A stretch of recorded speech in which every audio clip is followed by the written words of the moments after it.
नमस्ते दर्शकों, बोहेमियन मॉ में सबको स्वागत है। आज मैं उत्तर कलकत्ता बाग बाजार एरिया में हूँ। अगर कोई एक दिन के लिए बाग बाजार में ट्रिप प्लान करना चाहते हैं तो ये ब्लॉग उनको हेल्प कर सकता है। दर्शन के लिए कहाँ जाना है और इसके इतिहास के बारे में पूरा जानने के लिए वीडियो के अंत तक ज़रूर देखिएगा।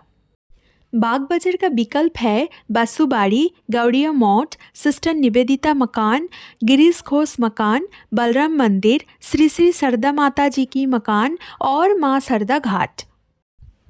बाग बाजार मोड़ से सीधा 5 मिनट पैदल आप पहुंच जाएंगे बासुबाड़ी, जो 60/2 बाग बाजार स्ट्रीट में है।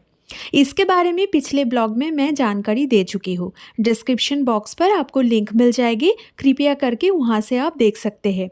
बासुबाड़ी दर्शन करके मैं पहुंच गई थी 16A माँ सरदा सरनी, बोसपाड़ा लेन, जहां पर सिस्टर निवेदिता की मकान देखने को मिलेगा।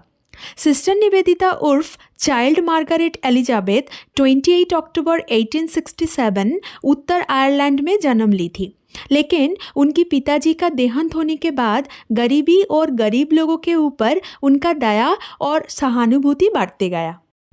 1891 से लेकर 1894 के अंदर इंग्लैंड में मार्गरेट जब पढ़ा रही थी तब वहाँ पर उन्होंने एक स्कूल बनवाई थी।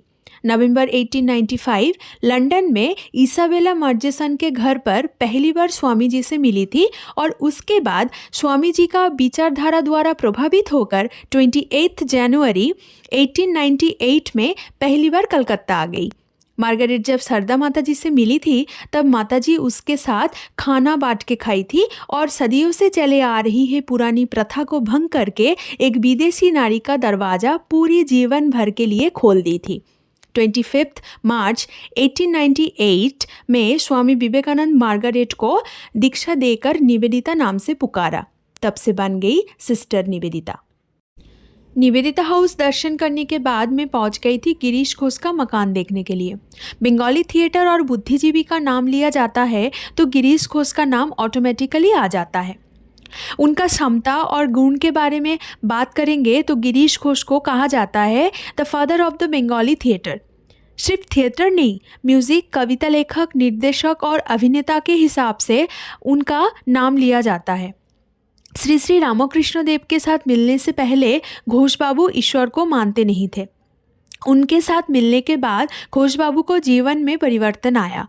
उनका मकान 2 सड़क के बीच में बनाया गया था। गिरीश पार्क मेट्रो स्टेशन उनके नाम पर रखा गया है। गिरीश घोष मकान से मैं पहुंच गई थी 7 नंबर गिरीश एवेन्यू, बलराम मंदिर, जो बलराम बोस का मकान हुआ करता था एक समय। रामकृष्ण मिशन उद्घाटन करने के लिए स्वामी विवेकानंद जी एक सभा का आयोजन किए थे और इस मकान धीरे धीरे रामकृष्ण विवेकानंद जी का शिष्यों के लिए मंदिर बन गए। रामकृष्ण देव जब भी कलकत्ता आते थे तो इस घर पे रात्रि निवास करते थे। जिस घर पर उन्होंने रात्रि निवास करते थे उस घर पर आज रोज सुबह शाम पूजा, संध्या आरती, उपासना होती है। बलराम मंदिर से संध्याकालीन आरती दर्शन करके मैं पहुंच गई थी श्री श्री माँ शारदा देवी की घर पर।